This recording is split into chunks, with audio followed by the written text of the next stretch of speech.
Code म्हणून एक स्वतंत्र असा अभंग आहे आणि म्हणून नाथ महाराजांचं एक कोडच आपल्यासमोर मांडलेलं आहे. याचा अर्थ असा आहे की नाथ महाराजांनी या कोड्याच्या द्वारे या मृत्यू लोकांमध्ये जेवढे जेवढे जीव आहेत आणि त्यांची झालेली जी परिस्थिती आहे त्या परिस्थितीचं चिंतन नाथ महाराजांनी आजच्या अभंगामध्ये केलेलं आहे. आपल्या संकल्पित वेळेच्या त्या अभंगावर काहीसं चिंतन करण्यापूर्वी थोडासा परिहार देणं गरजेचं आहे की आपण ज्या क्षेत्रामध्ये आहोत, मला असं वाटतं की रामभक्त हनुमंतराया कधी काळीचे या ठिकाणी विराजमान आहे आणि अशा अत्यंत पवित्र ठिकाणावर परमश्रद्धेय हरिभक्तीपरायण परम आदरणीय श्री बहिरामजी बाबा माघाडे यांच्या पदस्पर्शानं पुनीत झालेली ही भूमी आणि यांच्या अमृतवाणीद्वारे शब्दस्पर्शाने डोळत झालेला हा समाज आणि अशा या पवित्र ठिकाणी या ठिकाणी माझ्याकडे आजचा मला वाटतं या सप्ताहाचा 6वा दिवस हनुमंतरायाच्या मूर्तीची प्राणप्रतिष्ठा कलशारोहण आणि हा संपूर्ण उत्सवामध्ये माझ्याकडे या ठिकाणी सेवा आहे. खरं तर असं असतं काय, शक्ती जी असते ती शक्ती कायमस्वरूपी असते, पण त्या शक्तीला कार्यान्वित करण्यासाठी कुणी ना कुणीतरी लागत असतं. हे बघा, आता हे जे आपले वायर आलेले आहेत ज्याला आपण तार म्हणतो, या तारामध्ये ती विद्युत असते, पण त्या विद्युतला कार्यान्वित करण्यासाठी अशा कांड्या लावल्या की उजेड पडतो, हे मशीन लावलं की आवाज देतो. मला वाटतं आपण चक्की टाकली त्याच्यावर काय करते त्या ठिकाणी ते दळण काढते. म्हणून शक्तीला कार्यान्वित करण्यासाठी कोणीतरी लागत असतं. तसं इथे दिव्य शक्ती हनुमंतरायाची असताना त्याला कार्यान्वित करण्याचं काम आमचे परम आदरणीय बहिराम बाबा यांनी केलेलं आहे. आणि खरंच आपण या ठिकाणी भाग्यवान माणसं आहात. तर मी नेहमी सांगत असतो की आज परमार्थामध्ये ज्याचा दुष्काळ आहे तिथे आज इथे सुकाळ आहे. परमार्थामध्ये सगळ्यात मोठा दुष्काळ कोणता आहे? तत्वचिंतनाचा, वेदांत शास्त्राच्या चिंतनाचा काय की दुष्काळ आहे. आणि आज आपल्या या परिसरामध्ये मला वाटतं त्याचा काय की सुकाळ आहे.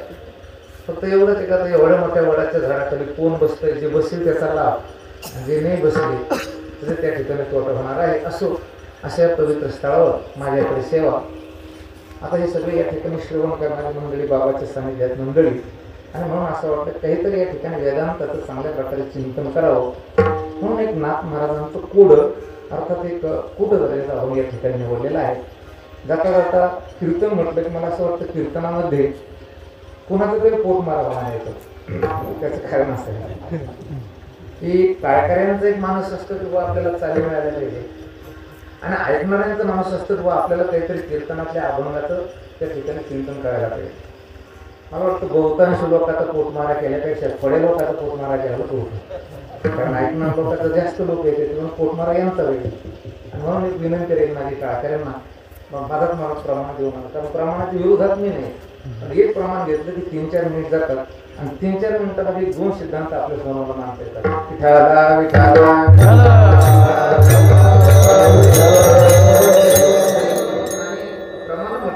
गाण्याचे चाललेले योजू नका, याची पुन्हा दखल आहे, कारण माझं त्यांचं कट्टर वेळ आहे.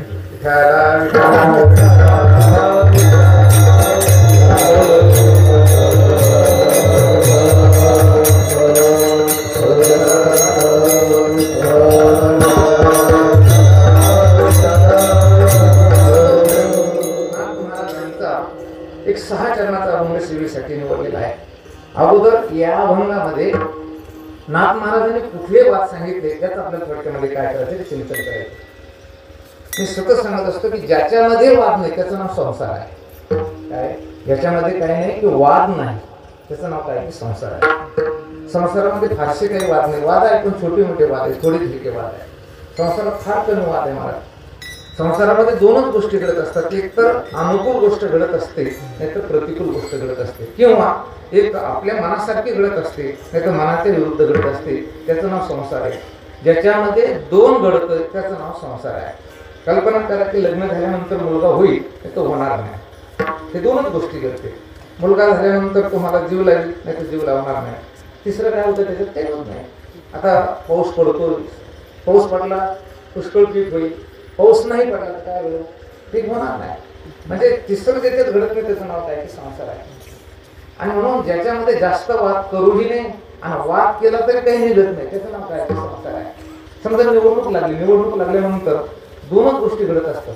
काय, एक तर निवडून येईल नाही तर निवडून येणार नाही. पण परमार्थामध्ये वाद आहे, कारण ज्याच्यात वाद नाही त्याच्यामध्ये काय की संसार, पण परमार्थामध्ये काय की जास्त वाद आहे. एक गौण वाद सांगतो आणि पुढे चलतो. खरं सांगा, आजही विचार करा की ऐकणाऱ्या लोकांमध्ये जास्त वाद आहे का टाळकऱ्यामध्ये जास्त वाद आहे? बरं, टाळकऱ्यामध्ये जास्त वाद आहे की महाराजात जास्त वाद आहे? आम्ही तरी कशात वाद उडवा आलो तर तुम्हाला हा वाद गौण वाद तुम्हाला सांगितला. आणि एक सगळ्यात महत्वाचा वेदांत शास्त्रामध्ये वाद आहे, देव कोणता म्हणायचा, हा सगळ्यात मोठा वाद आहे. मला वाटतं चार्वाकाला जर विचारलं तो म्हणतो शरीर हे काय की देव आहे, जग हे काय की देव आहे. शून्यवादी लोकांना विचारलं ते म्हणतात शून्य हा काय की देव आहे, काही प्राणाला देव मानणारे आहे. आणि मग या वादाचे अनेक प्रकार. मला असं वाटतं की वाद म्हणजे भांडण नाही, वाद शब्दाचा अर्थ आहे विचारसरणी किंवा प्रक्रिया. आपल्याला ज्या माध्यमातून कळून घ्यायचं त्याला काय म्हणायचं की वाद. आणि म्हणून वेदांत तत्वज्ञानाने अगोदर मला वाटतं पहिला वाद सांगितला असेल तो अजातवाद. कोणता वाद सांगितलेला आहे? अजातवाद. म्हणजे नाही, जात म्हणजे जन्म, आणि वाद म्हणजे प्रक्रिया. ज्याचा जन्म झाला नाही त्याच्या संबंधी विचार करणे किंवा बोलणे किंवा प्रक्रिया मांडणे याचं नाव काय की अजातवाद. याच्यासाठी दृष्टांत आपल्या सर्वांना परिचयाचे बाबुल बुवा, वंध्यापुत्र, हे सगळे दृष्टांत झालंच नाही आणि त्याच्या संबंधी बोलणे, मला वाटतं याला काय म्हणायचं की अजातवाद आहे. अजातवाद नाही कळला तर विवर्तवाद, विवर्तवाद नाही कळला तर त्याच्यात पुन्हा दोन वाद आहे की दृष्टी सृष्टीवाद, सृष्टी दृष्टीवाद. परंतु आता जो अभंग आहे, आजच्या अभंगामध्ये पहिला वाद सांगितला विषय सुखवाद. विषय सुखवाद म्हणजे काय? जीवाचा असा एक दृढ निश्चय झालेला आहे की विषयामध्येच सुख आहे आणि ते विषय मी संपादन केले, विषय मिळाले म्हणजे मला सुख मिळेल, हा जो जीवाच्या ठिकाणी असलेला निश्चय आहे त्याला काय म्हणायचं? विषय सुखवाद. दुसऱ्या चरणामध्ये अद्वैतवाद सांगितलेला आहे. सर्वं खलविदं ब्रह्म नेह नानास्ति किंचन. जिकडे तिकडे परमात्मा स्वरूपच आहे हे जे तत्वज्ञान सांगितलं हे दुसऱ्या चरणामध्ये. तिसऱ्या चरणामध्ये कर्मवाद सांगितलेला आहे. कर्मवाद म्हणजे काय? म्हणते संसारी जन्मिले यज्ञाधिक कर्म केले, मग स्वर्ग सुख भोगी दे मनोहर. आज्ञा एक नवल देखिले, वळसणीचे पाणी आढळायला लागले. याच्यामध्ये काय सांगितलं? कर्मवाद सांगितलेला आहे. चौथ्या चरणामध्ये स्वभाववाद सांगितलंय. नैसर्गिक स्वरूपाचा जो वाद याला कोणता वाद म्हणतात? नाही, स्वभाववाद. स्वभाववाद म्हणजे काय की हे बघा, या जगामध्ये देव नावाचा पदार्थ नाही. तुम्हाला आम्हाला सुख होतंय, दुःख होतं, हे नैसर्गिकरित्या होते. याला ना पापाची गरज ना पुण्याची गरज. अशा ज्या लोकांचा निश्चय त्याला काय म्हणायचं की स्वभाववाद.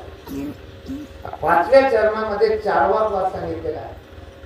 देह सत्य आहे, देहासंबंधी पसारा सत्य आहे, परमात्मा नावाची वस्तू जगामध्ये नाही, असा ज्या ज्या लोकांचा निश्चय आहे त्याला म्हणायचं चारवाकवादी. आणि त्या चारवाकवादाचं चिंतन आजच्या अभंगातील पाचव्या चरणात. विठाला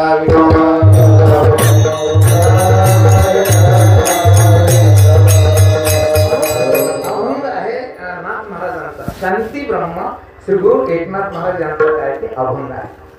मग एकनाथ महाराजांचा अभंग म्हटल्यानंतर मला वाटतं अन्य अभंग जरी आपण घेतले, समजा अवघे चित्रलोक्य आनंदाचे आता चरणी जगन्नाथ चित्त फेरे. मग कीर्तनकार सुरुवातीला काय म्हणतो की आजच्या अभंगातून नाथ महाराज काय म्हणतो असंच म्हणतो की आपण. कधी कधी आपण एखाद्या विचार करतो की शांती ब्रह्म श्री गुरु एकनाथ महाराज काय म्हणतात, आणि एखाद्या वेळेस माणसं काय म्हणतात किंवा नाथ बाबा या अभंगामध्ये काय म्हणतात. पण अभंग एकनाथ महाराजांचा आहे आणि अभंगाची सुरुवात नाथ या पदापासून आहे. काय अभंग कोणाचा आहे? एकनाथ महाराजांचा आहे. महाराज स्वतः खाली म्हटलेलं आहे, एका जनार्दनी मार्ग भेटा, जो जाणे तो गुरुचा बेटा. म्हणजे अभंग एकनाथ महाराजांचा आहे. आणि अभंगाचा प्रारंभ कुठून आहे? नाथाच्या घरची उलटी चुकून. म्हणजे अभंगही एकनाथ महाराजांचा आणि महाराजांनी सुरुवातही केलेली की नाथाच्या घरची उलटी चुकून. म्हणजे नाथ महाराजांना असं सांगायचं का माझ्याच घरची उलटी चुकून असं म्हणायचं का नाथ महाराजांना? म्हणजे एकनाथ महाराजांचा अभंग आणि आरंभ जो कुठून आहे तो नाथ या शब्दापासून आहे. याचा अर्थ असा आहे की नाथ महाराज माझ्याच घरची उलटी चुकून असं म्हणत नाही, म्हणून अगोदर आपल्याला नाथ या पदाचं चिंतन करावं लागेल. पिठाला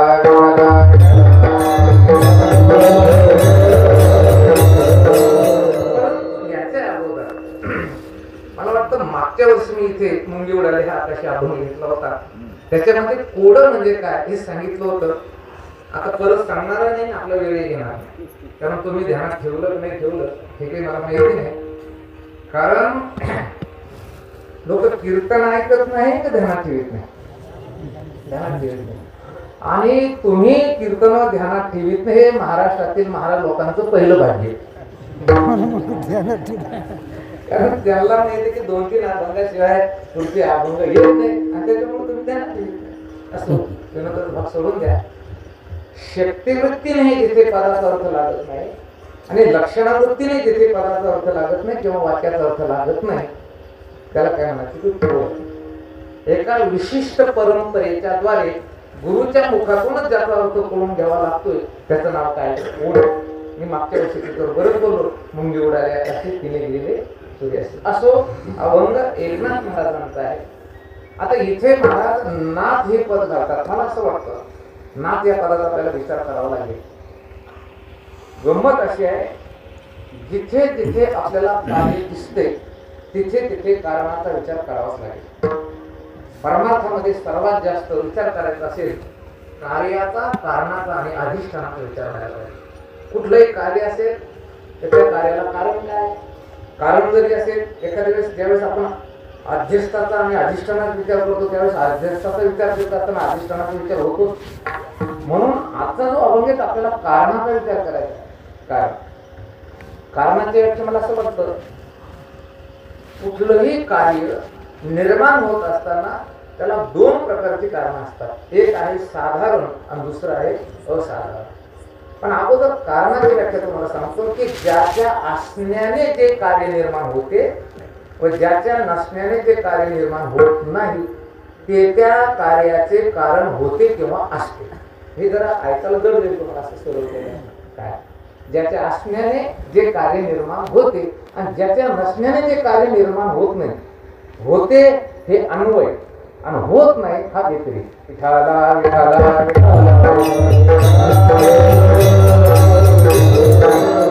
जगामध्ये काही गोष्टी अशा आहेत की ज्यांच्या असण्यानं जे कार्य निर्माण होतं आणि जर एखाद्या वेळेस तो मनुष्य नसला तरी ते कार्य होत असेल तर त्याला त्या कार्याचं कारण म्हणायचं नाही. बरं एकदम होतं. ज्यांच्या असण्यानं, समजा आता कीर्तनाला ऐकणारे असायला पाहिजे की नाही, असायलाच पाहिजे. कीर्तनाला उत्कृष्ट वादक असायला पाहिजे की नाही, असायला पाहिजे. कीर्तनाला गायनाचार्य असायला पाहिजे की नाही, असायला पाहिजे. म्हणजे श्रोते हेही कीर्तनाचं कारण आहे, मृदंगाचार्य हेही कीर्तनाचं कारण आहे. मला असं वाटतं की गायनाचार्य हेही कीर्तनाचं काय की कारण आहे. पण एखाद्या वेळेस जर समजा 500 श्रोते नसतील आणि 5ही श्रोते असतील तरी कीर्तन होते. उत्कृष्ट मृदंगाचार्य नसला तरी कीर्तन होते आणि उत्कृष्ट गायनाचार्य नसेल तरी कीर्तन नाही. कळालं कोणा दुसऱ्या भाषेत सांगतो. मला वाटतं लग्नामध्ये सगळ्यात मोठा मान सन्मान जर कोण असेल तर वरबाईला आणि वरबापाला. कोण? वरमा आणि वरबा. आणि त्यात मामाला शिल्लक. मामाचं म्हणजे मामावातून फुटतच सगळं. आणि म्हणून लग्नाच्या कारणाचा जर विचार केला आपण, वरमा वरबा हेही कारण आहे. मला असं वाटतं की त्या ठिकाणी मामा हेही कारण आहे. त्याच्यानंतर डीजे, आताच्या काळात डीजे सुद्धा काय कारण आहे. ब्राह्मण हेही कारण आहे की त्याचे कारण आहेच. परंतु सगळ्यात महत्वाचं कारण जर कोण असेल तर नवरदेव नवरी हे खरे लग्नाचे कारण आहे. आणि हे कसं काय, समजा डीजे असला तरी लग्न लागते आणि नसला तरी लग्न लागते. वरबाप असला तरी लग्न लागतं, वरबाप नसला तरी लग्न लागतं. दोन्ही मामा असले तरी लग्न लागतं, नसले तरी लग्न लागतं. आणि नवरदेव नवरी असले तरी लग्न लागतं, नसले तरी लग्न लागतं.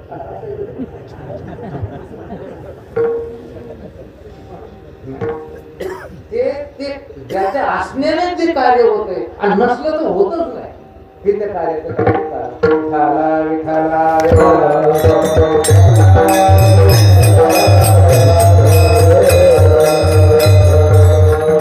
जगताच्या कारणाचा विचार करायला पाहिजे. हे जे कारण आहे, मला वाटतं आता सगळे तिथे वेदांत चिंतनाचे लोक आहे. काहीला तरी वेदांत श्रवणाचा या ठिकाणी लाभ झाला नाही तरी सुद्धा परिसरावर वेदांत चिंतनाचं एवढं मंडळ तयार झालेलं असतं की त्याच्यात श्रवण नाही केलेले माणसं आले तरी त्याला कळते. एवढं या मातीचा काय असतो की प्रभाव. या मातीमध्ये सतत एवढ्या वर्ष जर वेदांत चालला तर या मातीमध्ये रिकामा माणूस येऊन बसला, त्याला फारसं नाही कळलं तरी वेदांत चिंतन आवडतं तरी नाही जाणत. विठाला विठाला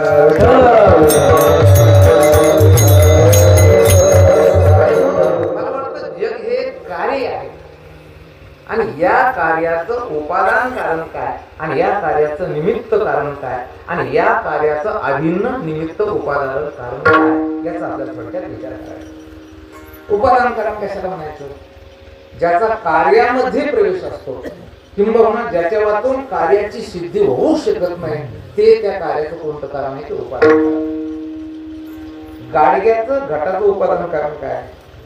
माती. कारण माती त्या घटामध्ये असते. मला वाटतं माती वाचून घटाचं अस्तित्व सिद्ध होऊ शकत नाही म्हणून मातीच्या घटाचं उपादान. दंड हे कोणते कारण आहे त्याचे? निमित्त कारण.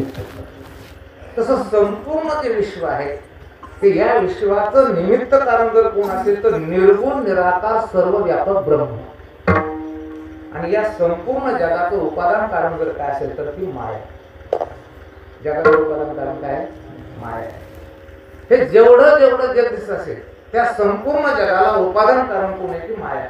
मला असं वाटतं घट घेतला तर घटाचं उपादान कारण माया असल्यामुळे त्या घटाला आपण मातीचा घट म्हणतो का त्याला सोन्याचा घट म्हणतो? तो मातीचा. जसं या कपड्याला उपादान कारण कापूस आहे म्हणून कापसाचं हे काय की सदरा आहे. अलंकार हे वेगळे वेगळे जर असतील तर सोने त्याचं काय की महाराज उपादान कारण आहे. म्हणून या संपूर्ण जगाचं उपादान कारण असल्यामुळे महाराजांनी या संपूर्ण पदार्थाला मायाकृत पदार्थ असं म्हटलेलं आहे. तेरती माई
उपादान कारणाची कार्याची व्याख्या सांगितली. आणि म्हणून काही लोक म्हणते बा तुकाराम महाराजांचा अभंग करण्यासाठी ज्ञानोबरायांची ओवी करण्यासाठी वेदांत शास्त्र काय करायचं?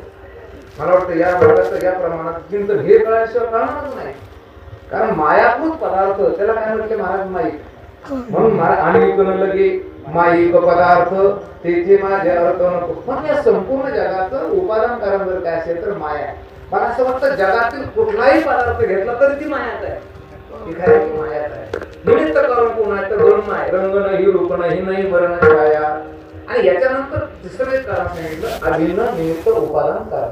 कल्पना करा मला वाटतं त्याला ऊर्ण नादी असं म्हणतात, त्याला कोळी असं म्हणतो आपण. जास्त जर त्या ठिकाणी थंडी पडली पाणी जर दिलेलं असेल तर मला वाटतं सकाळी आपण रानामध्ये गेलो की आपल्याला ती जाळी दिसतात.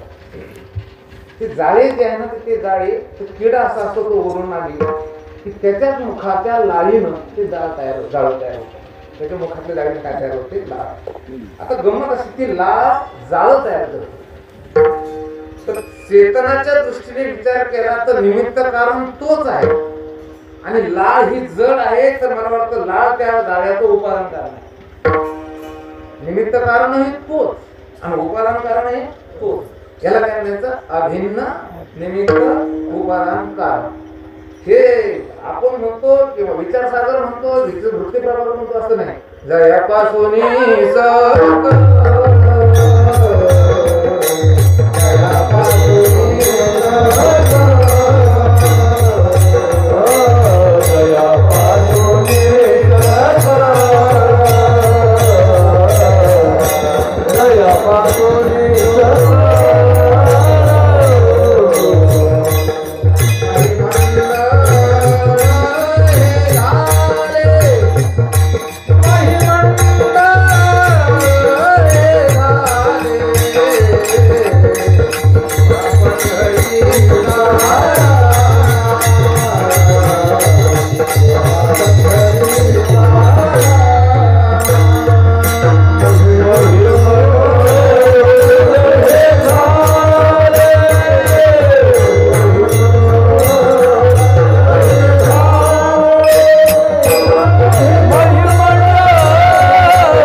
त्याला काय म्हणायचं? अभिन्न निमित्त उपादान कारण.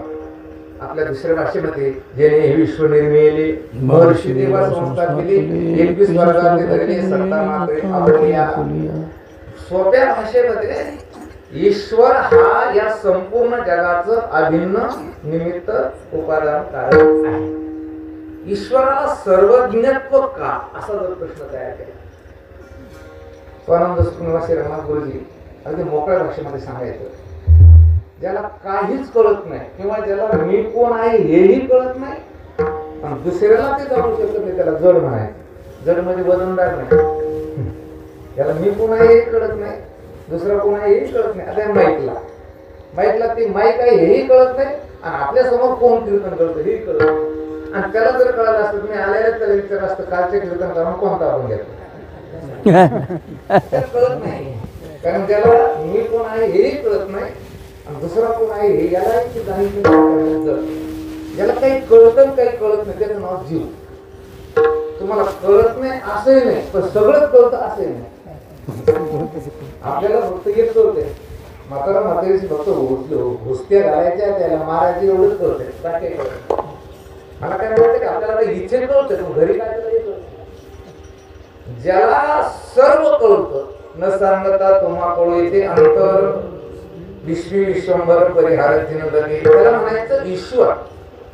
आणि जे कळणे स्वरूपच आहे त्याचं नाव काय आहे की ब्रह्म. कळणे स्वरूप आहे ते ब्रह्म. सगळं कळतं त्याला ईश्वर. काही कळतं काही कळत नाही त्याचं नाव जीव. आणि ज्याला लगेच कळत नाही त्याचं नाव जड. विठाला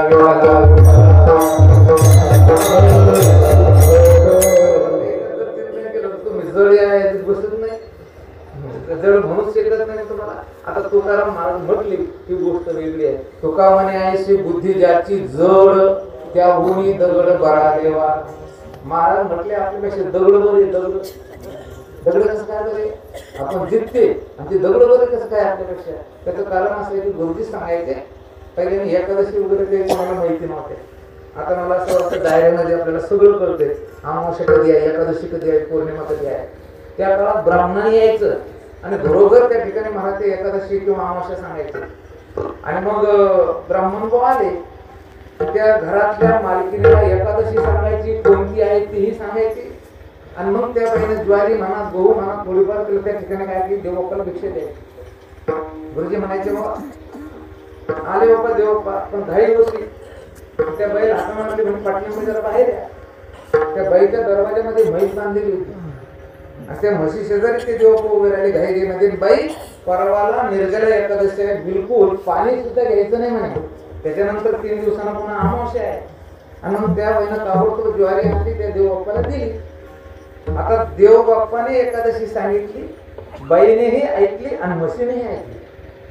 ऐकणार किती झाले इथे? 2 जण ऐकणार आणि 1 सांगणार. म्हशीनं एकादशीच्या दिवशी सकाळी भाराभर गवत खाल्लं, बाईनं सकाळीच कांदा पोहे खाल्ले आणि देव बाप्पानं सकाळीच उपमा खाल्ला. ते घातला बरा पोट, घातला बरा कोणीच नाही. पण बरं म्हणायचं झाल्यास म्हैस बरी, कारण म्हशीनं ऐकली पण कळली नाही आणि ह्या दोघांनी एकानं ऐकली एकानं सांगितली केली नाही. म्हणून मला वाटतं ह्या दोघांपेक्षा म्हैस बरी. पण आपल्यापेक्षा दगड काय बरे? तुकाराम महाराज म्हटलं, कारण आपल्याला कळून घेता येत असू, कळून घेता येण्याची क्षमता असू, मनुष्य देहाचे ज्ञानी सच्चिदानंद पदवी घेणे एवढा अधिकार नारायण कृपावलोकने दिला. अरे दगडाला कळतच नाही ना, आणि आपल्याला कळून घेता येत असून जर आपण कळून घेत नाही मग दगड किती तरी कठीण बरे.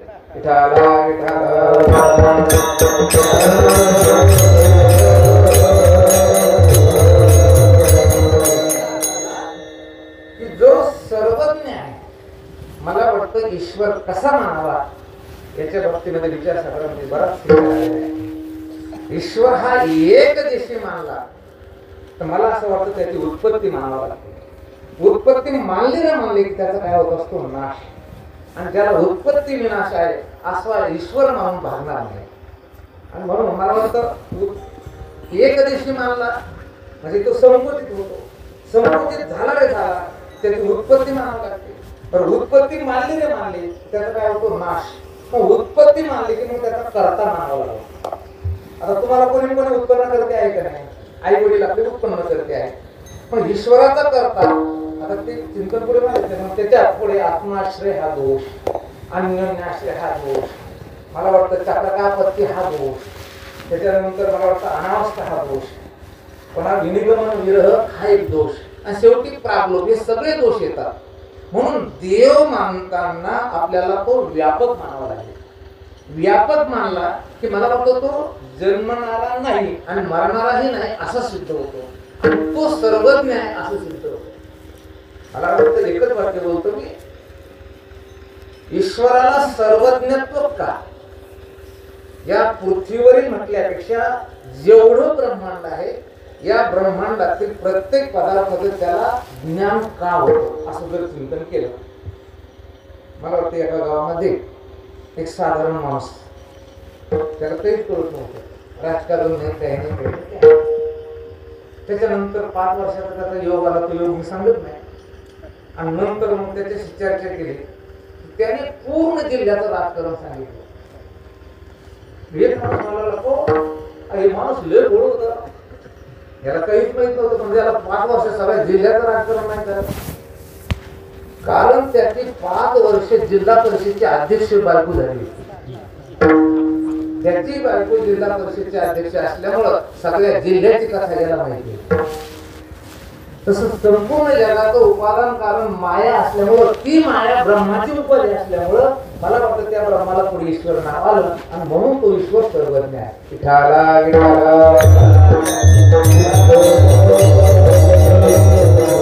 ईश्वर कुणाला म्हणायचं? जो स्वतंत्र आहे, जो सर्वज्ञ आहे आणि जो सर्वशक्तिमान आहे. म्हणून नाथ कोण आणि अनाथ कोण? अल्पज्ञ, परतंत्र, अल्पशक्तिमान जो तो अनाथ. आपण कसे सगळे आता अनाथ. सर्वज्ञ, स्वतंत्र, सर्वशक्तिमान तो कोण? नाथ. असा कोण? देव. आणि म्हणून तर महाराज म्हटले ना, माय जगन्नाथ बाबा जगन्नाथ.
जगन्नाथ, बाप जगन्नाथ, अनाथाचा नाथ जनार्दन.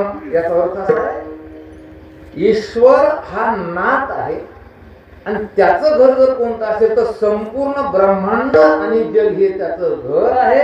आणि त्याच्या घरामध्ये उलटी खूण आहे, म्हणजे या जगात एक उलटी खूण आहे. हेच महाराज अभंगाच्या पहिल्या चरणात सांगतात.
घरची उलटीच खून, पाण्याला मोठी लागली तहान.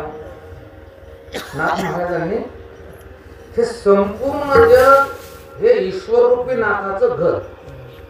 या घरामध्ये जेवढे जेवढे जीव, ते या जीवाची कथा सांगितली की पाण्याला मोठी लागली तहान. मला असं वाटतं की संत रामनाथदेव अनेक प्रकारचे दृष्टांत आलेले आहेत, पण पाण्याच्या दृष्टांताला मला वाटतं पर्याय नाही. भगवत प्राप्तीसाठी जीवाच्या अंतःकरणामध्ये जो ओढा लागतो त्या ओढ्याविषयी तुकाराम महाराजांचा एक अभंग आहे. कन्या सासुराशी जाई मागे परतोनी पाहे, तैसे झाली माझ्या जीवा केव्हा भेटसी केशवा. हा दृष्टांत आपली वाटतं सर्वांना माहिती आहे. प्रथमतः मुलगी सासर घरी जात असताना मागे परतोनी पाहे, ती मुलगी माहेराकडे परत परत पाहती. तुकाराम महाराज म्हणतात तैसे कैसे कन्या सासुराशी जाई तैसे. परंतु या दृष्टांतामध्ये महाराजांनी मला असं वाटतं की ज्ञानेश्वरीमध्ये गाथेमध्ये एका सिद्धांतासाठी एक दुसरा तिसरा चौथा असा दृष्टांत आला, म्हणजे त्यांना ते पूर्ण करायचं होतं असं नाही. काही कीर्तन पूर्ण करायचं म्हटलं की असं हे दृष्टांत झालं की दुसरा दुसरं झालं की तिसरं, असं नाथांना किंवा ज्ञानोबरायला करायचं नव्हतं. पहिल्या दृष्टांतात काहीतरी त्रुटी आहे. भगवत प्राप्तीसाठी अंतःकरणामध्ये लागलेली जी ओढ आहे ती ओढ वाढायला पाहिजे का कमी व्हायला पाहिजे? वाढायला पाहिजे. आणि या दृष्टांतामध्ये तर कमी होतीये. मागे परतोनी पाहे, पहिल्या वेळेस परतोनी पाहे. मुलगी दुसऱ्या वेळेस माहेरी आली येती जाती झाली मग परतोनी न पाहे, फक्त थोडं जातानाच पाहे. तिसऱ्या वेळेस तर काहीच नाही. दोन मुलं एक मुलगी झाली तर मग तर विषयच नाही. मग हा दृष्टांत कमी पडायला लागला. चुकलिया माये बाळ भुरभुर पाहे म्हणून दुसरा दृष्टांत गेला. मोठा बाजार असावा, मोठी यात्रा असावी, त्याच्यामध्ये मुलगा चुकावा आणि त्याने आई आई आई करावं. 3 वर्षाचा मुलगा आहे. तैसे झाली माझ्या दिवा केव्हा भेटसी केशवा. पण या दृष्टांतामध्ये सुद्धा आई विषयी हरपल्यानंतर जो ओढा लागतो तो भेटल्यानंतर होतो ना. पोलीसकडे गेले, पोलिसांना त्याच्या आई वडिलांच्या हवाली करून दिले. आता मला वाटतं त्या मुलाला जेव्हा आई चुकली होती ते जे प्रेम होतं ते आता गेलं, तो आस्था गेली. ते आई भेटण्याची इच्छा तिही केली.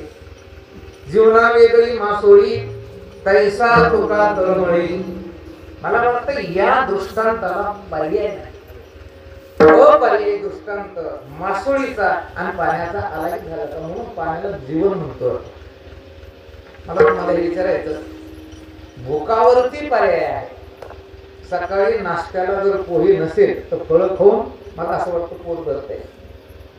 नाही काही तर निदान काही ते दुसरे लोक ते बिस्किटे खातात, ब्रेड खातात, ज्यूस घेतात. परंतु तहान लागल्यावर मला असं वाटतं त्या पाण्याचं अद्वितीयत्व सिद्ध होतं. जसं एकमेवा द्वितीय ब्रह्म तसं एकमेवा द्वितीय जीवन. पाणी कसं आहे, तहान लागल्यानंतर काय घेतलं म्हणजे तहान कमी होईल नाही. म्हणून पाणी हे सगळ्या जीवाचं जीवन आहे. सगळ्या जीवाचं काय जीवन. आणि नाथ महाराज म्हणतात त्यालाच तहान लागली. पाण्याला बरं साधी नाही, मोठी लागली तहान. नाथांना आपल्याला हे सुचवायचं, या मृत्यू लोकांमध्ये प्रत्येक जीवाला अन्वयार्थानं जर काय आवडत असेल तर मला सुख पाहिजे हे प्रत्येक जीवाला आवडतं. मला असं वाटतं की किती वर्ष, हजारो करोडो वर्ष झाली या मृत्यू लोकातील सर्व जीवाची एक गोष्ट हरवलेली आहे. काय झालं की हरपली. मला वाटतं हरपणं हा जीवाचा स्वरूपच आहे. आता इथे लोक येतात ना तर काही आले काहीतरी हरवूनच जातात. तिथे याचा वादच आहे, जे हरवते ते हरवणे हे चाललेलं आहे. बरं काही बाजार असते की आले तर ते घेऊनच जातात. घेऊन गेलेले चांगले पण हरवणं चांगलं नाही. आळंदीमध्ये आम्ही 7-8 जण बसलो महाराज म्हणजे 4-5 बघायचे. ते म्हणतात मराठवाड्यातले लोक लय भोळसरी लय हरपतात म्हणे. आळंदीला पाहतो त्या स्पीकरवर आम्हाला आळंदी त्यांचं याची मुलगी हरपली, त्याचा मुलगा हरपला. म्हणजे मराठवाड्याचे लोक जास्त हरपतात. कोणाचे समजा पैसे हरपले, कोणाचे काही त्या ठिकाणी मोबाईलच हरपला. आमच्या भागातलं काहीच हरपत नाही. म्हणजे तुमचे सगळेच चोर असल्यामुळे हरपायचं काही समजतच नाही. हरपतो सज्जनांनो, जीव एक गोष्ट हरवतात ती गोष्ट जर कोणती असेल तर त्याचं सुख हा तो हरवतो. ज्याला आपण आनंद म्हणू, ज्याला आपण काय म्हणतो सुख. मला असं वाटतं की हरपायला पाहिजे माणसाला, पण जी गोष्ट आपल्याहून भिन्न आहे ती हरपायला पाहिजे. फेटा हरपायला पाहिजे, मोबाईल हरपायला पाहिजे. कुठली तरी तुमच्याहून जी पदार्थ किंवा जी वस्तू वेगळी असेल ती हरपेल. हा मोबाईल हरपेल, कानपूर हरपेल, गाडी हरपेल. आमच्याकडे एक माणूस बायकोच हरतो मला हरपेल. तिच्यावर वेगळे आहे, ते दोघं कशाचे वेगळे आहे. पण आपली एवढी मोठी स्वतंत्रता झाली की आपण स्वतःच हरवतो. स्वतः हरपायला नाही पाहिजे. तैसे हरपले आपण ते पाहावे, तैया संताते पाहता दिवसावे, म्हणून वाणावे ऐकावे तेची सदा. प्रत्येकाला काय पाहिजे, सुख. सुख मी म्हणत असतो 3 प्रकारचा वर्ग आहे. शेतकरी आहे, व्यापारी आहे आणि नोकरी करणार आहे. आणि हे तिन्ही ज्याला नाही जमलं तर तो चोरी करणार आहे. शेतकरी, व्यापारी, नोकरी आणि चोरी या चौघाचा अंतिम गंतव्य जर काय असेल, अंतिम साध्य जर काय असेल तर काय आहे की सुख. बरं, सुख नुसतं आपल्याला मिळावं असं वाटत नाही. त्या सुखासाठी प्रयत्नही करून राहिलो. रात्रीचं दिवस, दिवसाची रात्र, हाडाचं काढून रक्ताचं पाणी. तर महाराजांनी लिहिलेलं आहे, सर्व सुखाची आशा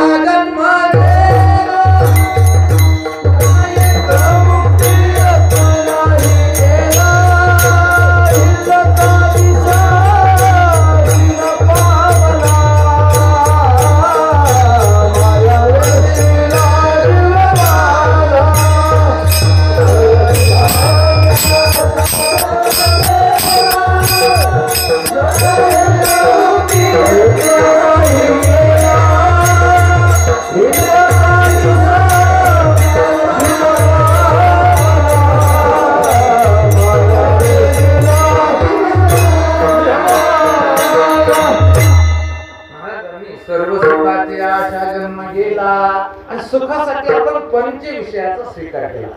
शब्द, स्पर्श, रूप, रस आणि गंध. मला असं वाटतं गोड हा कसा आहे की गोड आहे, गोडच आहे ना. आणि गोड आहे. पण मी कीर्तनकार असल्यामुळे मी जर खाल्ला तर मला तो गोड लागणार. आणि तो मी ऐकणार असल्यामुळे तुम्ही जर खाल्ला तर कसा लागणार, कसं काय लागणार गोड, माझ्यातून फरक नाही. त्यांना गोड नाही लागायला पाहिजे. मी या मताचा माणूस. कसं आहे की मी आता मोठा आहे तुमच्यापेक्षा, बाबा मोठे आहे तुमच्यापेक्षा, आणि गोड खाल्ला तर आम्हाला गोड लागला पाहिजे. पण तुम्ही जर गोड खाल्ला तो गोड नाही लागायला पाहिजे. तर तसं नाही, तो मुळातच गोड आहे, तो कुणीही खाल्ला तरी गोड लागला. गुळ नेनता तोंडी घातला देची गोडी, आधी मानुनिरा कोंडी चेपिला पोळी. म्हणतात गोड जाणून खाल्ला तरी गोड, नेमून खाल्ला तरी गोडच. मग शब्द स्पर्श रूप रस गंध हे तर पंच विषयामध्ये जर सुख असतं, आनंद असता, तर त्या विषयापासून तुम्हाला कधी काय मिळालं असतं? सुखद आनंद मिळाला असता. काय काही कळत नाही मला, लोक किती दिशाभूल आहेत लोक. कीर्तन झाल्यावर काय एखाद्या माणसानं सहज चालता चालता म्हणलं कीर्तन जमला, महाराज खुश. आणि एखाद्या मला कीर्तन कसं काय पडलं, महाराजाला 2 दिवस भाकर बोलू लागले. कीर्तन चांगलं झालं हेही शब्द काय, आणि कीर्तन पडलं हेही सुद्धा काय शब्द. मग जर शब्दापासून सदैव सुख मिळालं असतं तर मला वाटतं कीर्तन पडलं म्हणल्यावर याला सुख मिळालं पाहिजे. देखे शब्दाची व्याप्ती, निंदा आणि स्तुती, तेथ देशात देशोपदती श्रवणद्वारे, मृदू आणि कठीण हे स्पर्शाने गुण, जे वपुतेने संगे कारण संतोष खेदा, ध्यासुराने सुरेख हे रूपाचे सुमदेख, जे उपजने सुख दुःख नेत्रद्वारे, सुगंधू आणि दुर्गंधू हा परिमळाचा भेदू, जो घ्राण संगे विषादू तोषू देता, तैसाची द्विविधूर रसू, उपदवी प्रीती त्रासू, म्हणून हा अपभ्रंशू विषय संगो.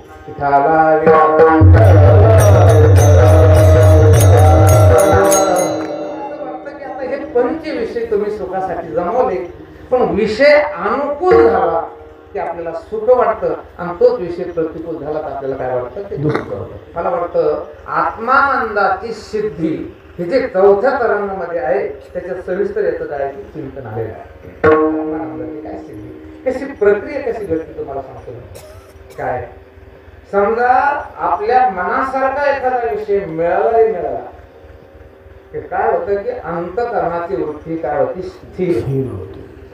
आणि अंतःकरणाची वृत्ती स्थिर झाली की इच्छेचा अभाव होतो. आपल्याला दुसऱ्या विषयाची प्राप्ती व्हावी ही जी इच्छा आहे ती इच्छा थांबते. आणि अंतःकरण वृत्ती स्थिर झाली की त्या ठिकाणी सत्व गुणाचा त्या ठिकाणी मला उद्भूत होता, असं वाढतो. आणि त्याच्यानंतर त्या स्थिर अंतःकरणाच्या वृत्तीमध्ये आत्मानंद नवीन प्राप्त न होता फक्त अभिव्यक्त होतो. त्याच्यामध्ये काय तो दिसतो. आणि परत दुसऱ्या विषयाची इच्छा निर्माण झाली की अंतःकरणाची वृत्ती चंचल होते, आणि मग काय होतं की असं वाटतं की या विषयात सुख नसून त्या विषयात. अशी प्रक्रिया अगदी समीकरणाच्या भाषेत बोलतो. अदृष्ट वशात अनुकूल विषयाची प्राप्ती, अंतःकरणाची स्थिर वृत्ती, आणि त्याच्यामध्ये आत्मानंदाची अभिव्यक्ती.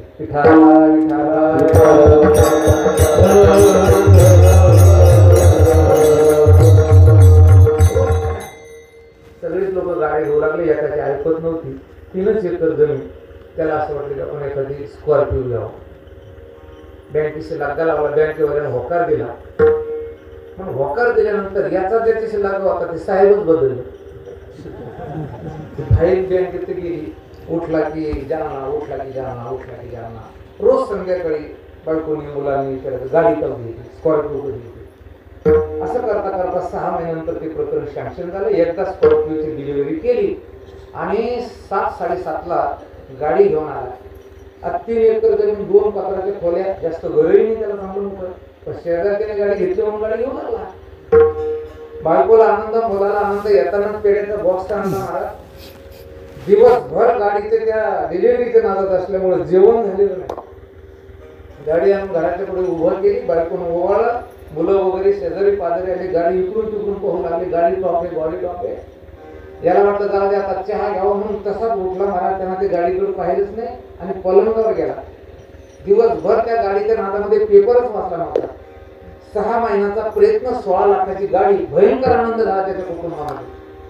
आणि मग काय झालं की महाराज पेपर हातामध्ये घेतला, लाईट लागलेला होता आणि त्या पेपरवर पहिल्याच पानावर बातमी होती की मासेगाव आणि मासेगाव परिसरामध्ये नव्या गाड्या चोरून येणारी चोराची टोळी सक्रिय झालेली आहे. म्हणून ज्याने त्याने आपल्या गाड्या चांगल्या कुठेतरी आपल्या चांगल्या आत वाडग्यात म्हणा कुठेतरी गेटच्या आत लावा. त्याला गोर झालं. अरे बाप, आपल्याला तर जागा नाही. आपली गाडी तर रोडवर 6 महिने प्रयत्न केला. 16 लाखाची गाडी, रात्री जर झोपलो तर गाडीचं भाव कसं. आणि मग डोक्यात विचार आला की आपल्या गावामध्ये 2 पत्राची जागा विकणारा माणूस कोण आहे. मग लागला हिंडायला, शेतात उजव्या बाजू हिंडायला गल्लीला, हेही किनका तेही किनका तेही किनका. कोणती विधवा बाई आहे ती किनका, कोणाला त्याची गरज आहे. बायको म्हणते जेवण घ्या, कशाचं जेवण घ्या. हे अख्खं गाव हिंडून आले. मला दृष्टांत सांगतो. 16 लाखाची गाडी, 6 महिन्याचा प्रयत्न. मला असं वाटतं की त्याचा तो एवढा मोठा आनंद किती पत्राच्या जागेने नेला हो. 2 पत्राच्या जागेनं तो आनंद नेला हे बोलणं चुकलं. 2 पत्राच्या जाग्याच्या इच्छेनं नेला. पहिल्या विषयाचा आनंद किती वेळ राहू शकतो तो दुसऱ्या विषयाची इच्छा उत्पन्न होत नाही तोपर्यंत.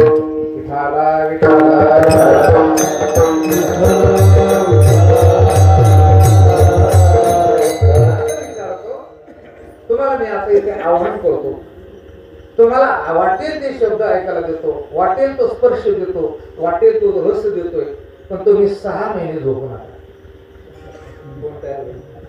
मग गाढ झोपेमध्ये विषयाची प्राप्ती नसते, विषयाची प्रतीती नसते, का आनंद नसतो. हा थोडा अंतर्मुख होऊन विचार करतो. गाढ झोप आहे ना, गाढ झोप, त्याला सुषुप्ती अवस्था म्हणतो आपण. तर सुषुप्ती अवस्थेमध्ये घर नसतं, दाराचं आपल्याला स्मरण नसतं, पत्नीचं स्मरण नसतं, मुलाचं स्मरण नसतं, पण आनंद असतो. असतो आनंद असतो. म्हणूनच सकाळी उठल्यावर म्हणतो मी सुखाने झोपलो होतो. याचा अर्थ काय. तुम्हाला आनंदासाठी विषय आणावे लागतात का. नाही. विषय पाहिजे का. नाही. मग तुमचं मूळ स्वरूप आनंद हे असताना तुम्ही आनंद करता जर मारमार करायला लागले तर पाण्याला तहाने लागले तर काय.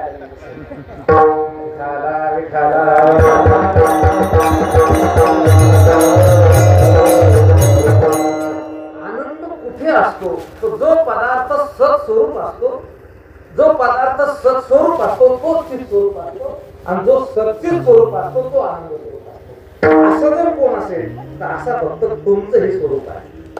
म्हणजे ब्रह्म सच्चिदानंद घन आहे. आणि तुम्हाला जरी वाटत असेल आम्ही ब्रह्म नाही, पण आत्म्याचा जर विचार केला तर आत्मा मागे होता, आताही आहे आणि पुढेही. मी तुम्हाला असा प्रश्न विचारतो, ताबडतोब विचारतो. सकाळी आज दुपारी 12 वाजता मी या गावात होतो का. म्हणजे आज दुपारी 12 वाजता मी इथे नव्हतो. बरं, आता रात्रीला 12 वाजता इथे राहणार नाही. म्हणजे याचा अर्थ काय. आज 12 वाजता मासेगाव मध्ये आपल्या तळ्यामध्ये माझा भाव होता का अभाव होता. अभाव. आता पुन्हा कीर्तन झाल्यावर माझा इथे भाव राहणार आहे का अभाव राहणार आहे. अभाव राहणार आहे. म्हणजे अगोदर नसणे याला प्रागभाव म्हणतात. आता प्रध्वंसावा नाही म्हणणार तर मग आमचं आक्षेप नाही समजा. पण मी तुमची इथे राहणार नाही. आमचा काय म्हणतात की अभाव. ऐका तुला. मग मी इथे यायच्या अगोदर नव्हतो, आता आहे, आणि पुन्हा रात्रीला 12 वाजता इथे राहणार नाही. मग असं समजायचं तर तुम्ही कसं. मी इथे नव्हतो का आमच्या आश्रमावर नव्हतो. इथे नव्हतो, तिथे होतो. पण तिथे होतो याचा काय पुरावा आहे. याचा पुरावा कार्ड, पॅन कार्ड ते लागत नाही. मी जर तिकडे नसतो तर इथं कशाला आलो असतो. इथे अवघड तिथे जर नसतो, तिथे आलो नसतो. बरं, आता जाणार का. आहे म्हणून जाणार, आलो म्हणून जाणार. तसं 100 वर्षाच्या अगोदर तुम्ही इथं होते की सगळे. मग इथं नव्हते का कुठंच नव्हते. इथं नव्हते, इथं नव्हते, कुठं तरी होते. कशावर नव्हते. होते म्हणून आले, नाहीतर काय आले. जसं मी होतो म्हणून आलो, तसं तुम्ही कुठंतरी 100 वर्षानंतर आपण होतो म्हणूनच आलो. आता जाणार का. आहे म्हणून जाणार. मी जीवाच्या दृष्टीने बोलायला लागलो, आत्म्याच्या दृष्टीने नाही. आत्मस्वरूपाला जाणंही नाही आणि येणंही नाही. पण जीव दृष्टीने जर विचार केला तर जीव हा कुठेतरी होता, आता आहे आणि कुठेतरी जाणार. याचा अर्थ हा सत आहे, असत आहे, सत आहे. पुन्हा चित आहे. कळतं त्याला काय होतं की कळतंय. कसं कळतं तुम्हाला सांगतो. आता कीर्तन झालेलं आपल्याला कळतच नाही, कळतं. माईकला कळतं काय? म्हणजे माईकला कळत नाही आणि आपल्याला कळतं.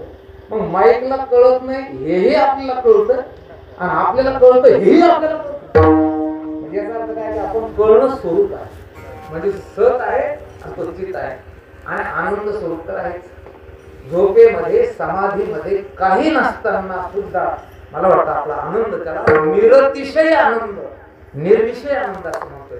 आणि म्हणून मला वाटतं जीव आज सामान्य लोक सोडून द्या, आज्ञानी लोक सोडून द्या, पण परमार्थामध्ये मोठे मोठे म्हणून घेणारे सुद्धा त्यांना असं वाटतं की याच्यात आनंद भेटन, त्याच्यात आनंद भेटन, त्याच्यात आनंद नाही. आनंद हे आपलं काय की स्वरूप आहे.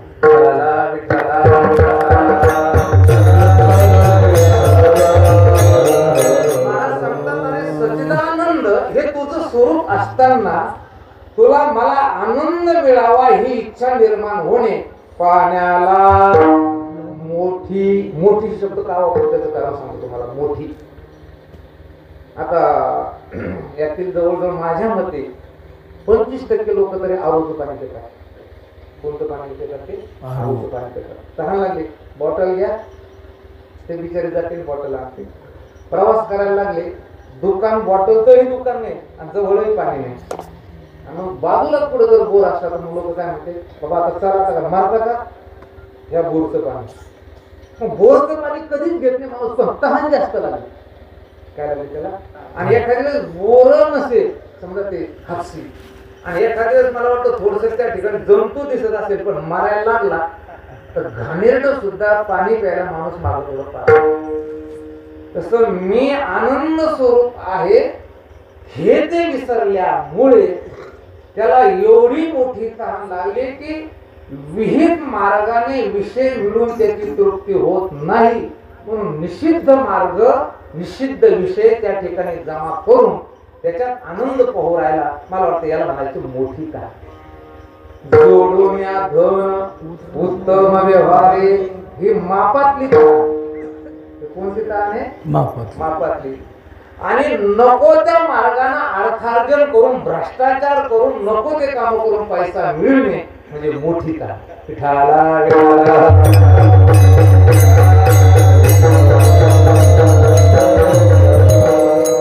मला वाटतं याला आता ते गोष्टी राहिल्या नाही, पण एक नक्षत्र जर पडलं, असा पाऊस पडला तर खडकं फुटायचे पाहिजे नाही. अरे नवीन पोरात ते खडकं फुटणं नाही माहिती, पण पाऊसच पडत नाही. खडक फुटायचा.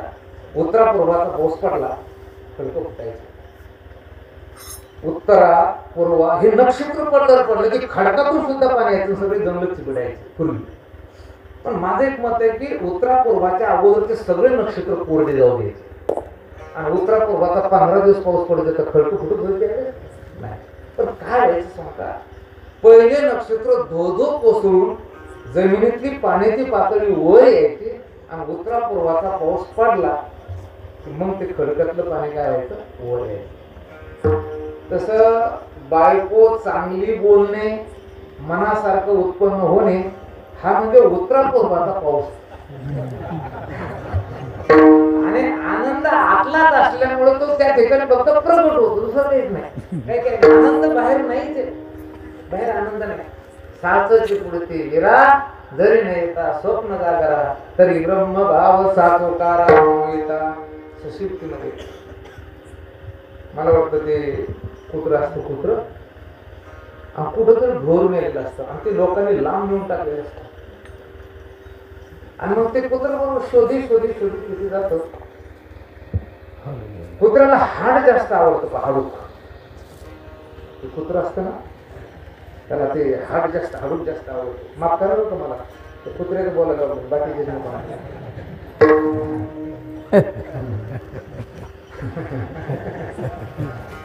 आणि ते तिथं जातात आणि ते बाकीचे कुत्रे तिथं असले त्यांना मारून ते मोठं राखून टाकत वाजले. ते हाड घेतं, हाड घेऊन बाजूला जातं हळूच घेऊन, आणि मग त्याला फोडतं. ते म्हणजे याच्यातून मी रक्त काढणारच.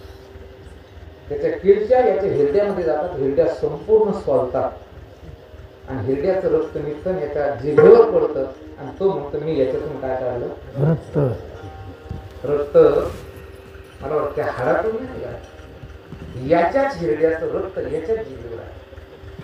तसा आत्मानंद हा अंतकरण वृत्तीच्या स्थिरतेच्या माध्यमातून आपल्याला शब्दाच्या स्पर्शाच्या रूपाच्या विषयाच्या माध्यमातून आल्यासारखं वाटतोय. म्हणून मला असं वाटतं की आनंद तीही त्रिभुवनी आणि वैभवाची धनी हाता आला घावडाव आमचा माय आनंदाचे आवारू मांडू जगा निजानंद ही पै ब्रह्म आईशे जाणती योगी ब्रह्म आनंदाची डोही आनंद तरंग.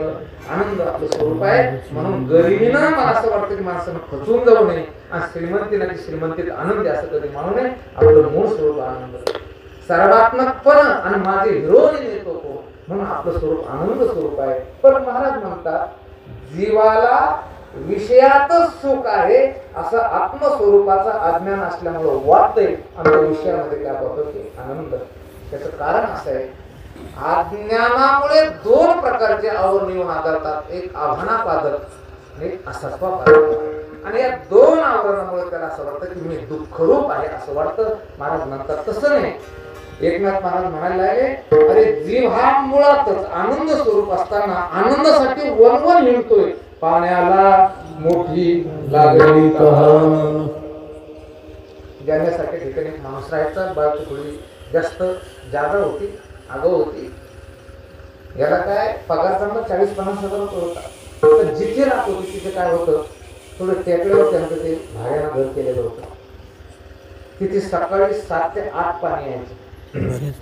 बायको म्हणजे बघा ते असलं मला काही कामात नाही, कारण आपल्याला 7 वाजता उठावं लागतं पाण्यासाठी आणि एकदा पाणी गेलं तर परत पाणी येत नाही.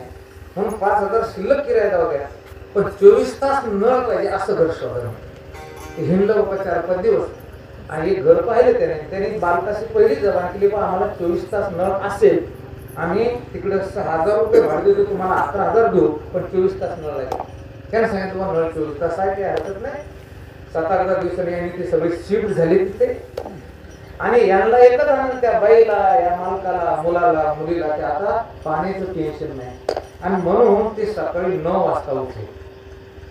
मी काही शिकलेली मुलं, वकील, डॉक्टर, शिक्षक यांना म्हणत असतो अरे तुम्ही किमान सकाळी 6 वाजता उठत जा.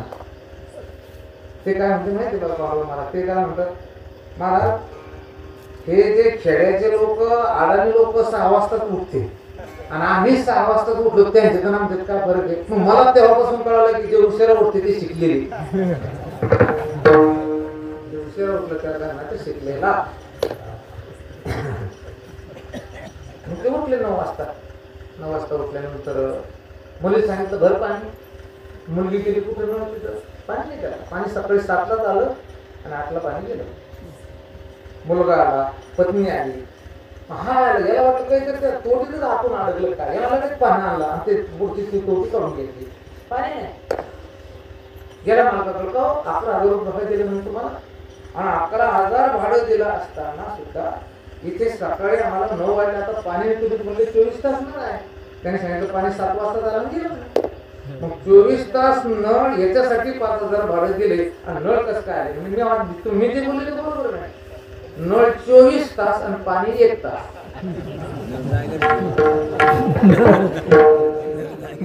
तसं आनंद हा 24 तास प्रतिती विषय आली तेव्हा. आनंद हा कधी आहे 24 तास आहे. पण तुम्हाला ती प्रतिती येते ती कधी येते अनुकूल विषय मिळाला तेवढ्या पुरती तो विषय गेला की तो आनंद गेल्यासारखा वाटतो. पण आनंद झाला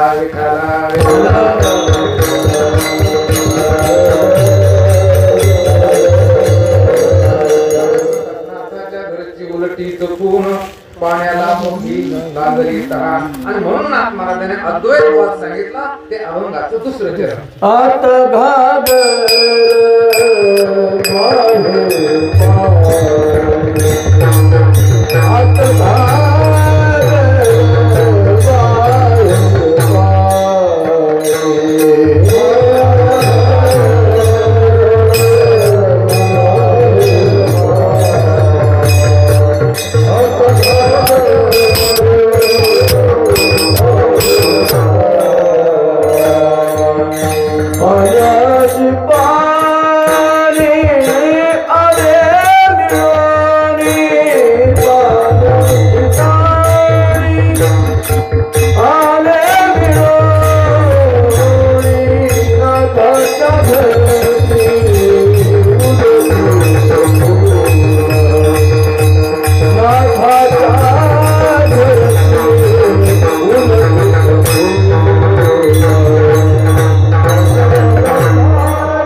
महाराजांनी या अभंगामध्ये अद्वैतवाद सांगितला.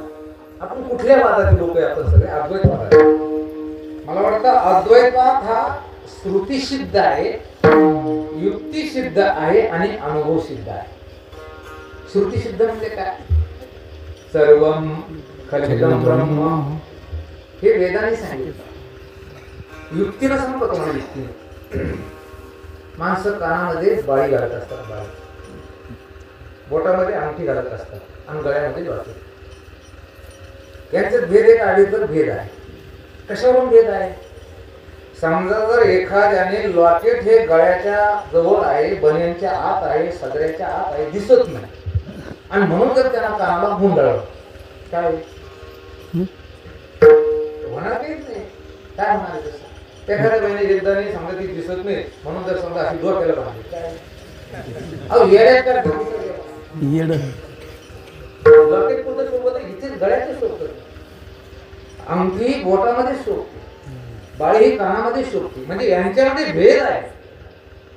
अंगठी हे नाव आणि अंगठीचा आकार हे रूप, बाळी हे नाव बाळीचं रूप, आणि लॉकेट हे नाव लॉकेटचं रूप. यांच्यामध्ये काय आहे की नाम रूपात्मक भेद आहे. हे अलंकार इथं चालणार नाही, हा अलंकार तिथे चालणार नाही. पण याच्यात शास्त्रामध्ये याच्यात व्यतिरेक आहे. परस्परामध्ये काय की व्यतिरेक आहे. बाळी म्हणजे अंगठी नाही, अंगठीमध्ये लॉकेटमध्ये बाळीचा व्यतिरेक आहे. बाळीमध्ये अंगठीचा लॉकेटचा व्यतिरेक आहे, आणि लॉकेटमध्ये बाळीचा अंगठीचा काय व्यतिरेक आहे. पण अन्वयानं काय याच्यामध्ये? सोनं. सोनं हे अन्वयानं आहे. म्हणजे बाळीमध्ये सोनं आहे, अंगठीमध्ये सोनं आहे, आणि लॉकेट मध्ये सोनं आहे. पण मीच कबूल करतो हे बोलणं सुद्धा माझं चुकलं आहे. सोनं नाही, सोन्याचे तिन्ही. काय? सोन्याचे तिन्ही. सोन्याचे तिन्ही हे बोलणं चुकलं. सोनच म्हणजे नामरूपात्मक भेद आहे. पण पाहिजे तर त्याच्यात काय की अद्वैत आहे, आधीच आहे, अद्वैत आहे. तसं हे सगळे लोक जरी दिसत असेल तर नामरूपात्मक यांचा भेद आहे. व्यतिरेकानं आपली सगळ्यांची नावं रूप वेगळी वेगळी आहेत. पण खरं जर चिंतन केलं तर महाराज म्हणतात हे सगळं ब्रह्म आहे.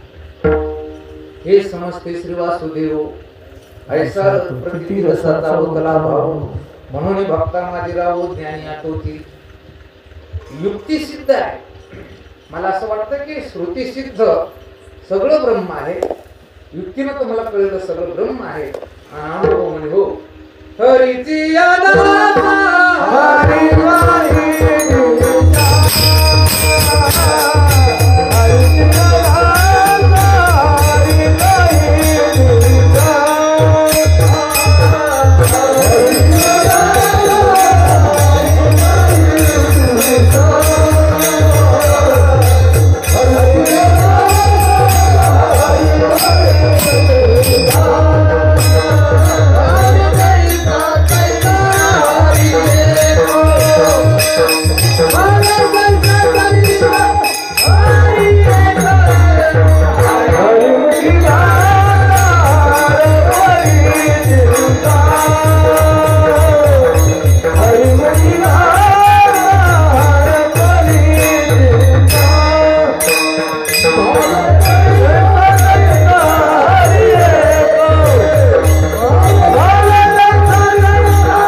अंतकरण रूपी जी घागर आहे.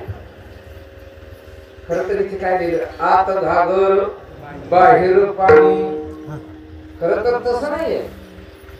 बाहेर घागर आत पाणी असं पाहिजे होतं आपल्या मनात. पण ते आपलं मनाचं काय म्हणते? सर्व व्यापक ब्रह्मरूपी पाण्यामध्ये अंतकरण रूपी घागर आहे. अंतकरण रूपी काय आहे की घागर आहे.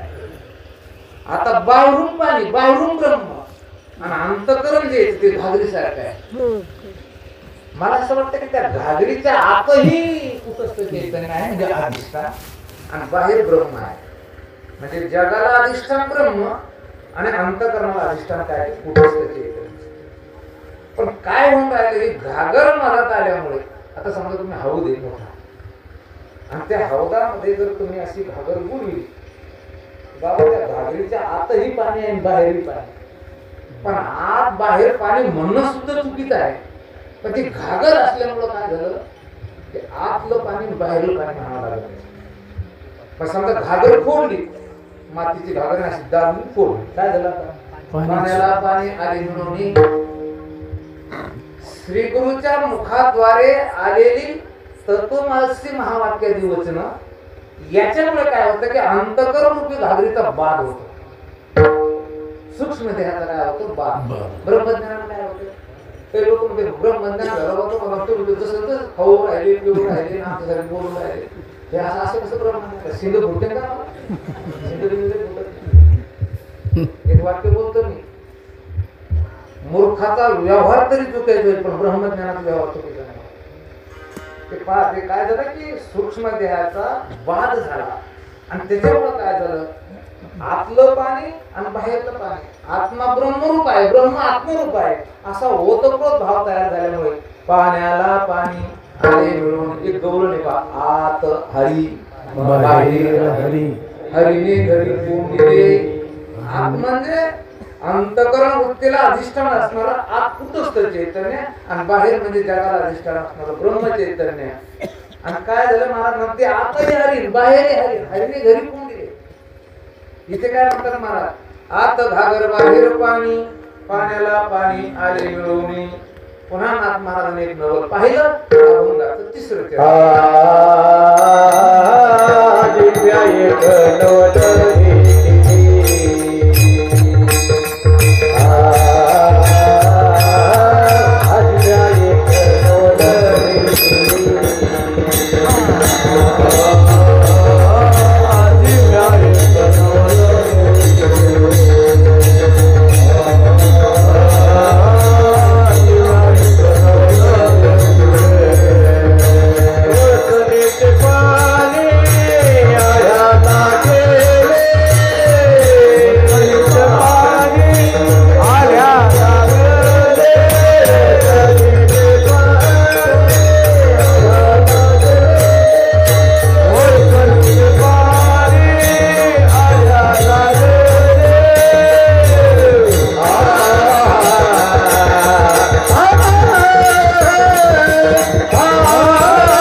सिद्धांत सांगण्याच्या अगोदर दृष्टांत अरे नवीन मला जर विचारलं ओळखण काय, तर याला विचारलं खळ काय, काय म्हणते मशीन आणा त्याच्यात कंस घाला, दुसरं काय खळ काय, त्याला मोठ माहिती नाही, खळे माहिती नाही, बऱ्याच गोष्टी माहिती नाही. आपण लय भाग्यवान महाराज, कारण अत्यंत विशुद्ध स्वरूपाचं इमानदार जग पाहिलं, सगळ्या जुन्या गोष्टी पाहिल्या. आणि आता जे 20-20 वर्षाचे पोर आहे ना, त्यांना मोठा माहिती नाही, वळचणी माहिती नाही, आढे माहिती नाही, वासे माहिती नाही, शेकारणं माहिती नाही, आधाट नाही माहिती. काय म्हणलं ते जुन्या लोकांना कळत, ते पोटी बांधले त्यांना कळत, बाकी त्याला काय म्हणजे नवीन पोराला कळत नाही.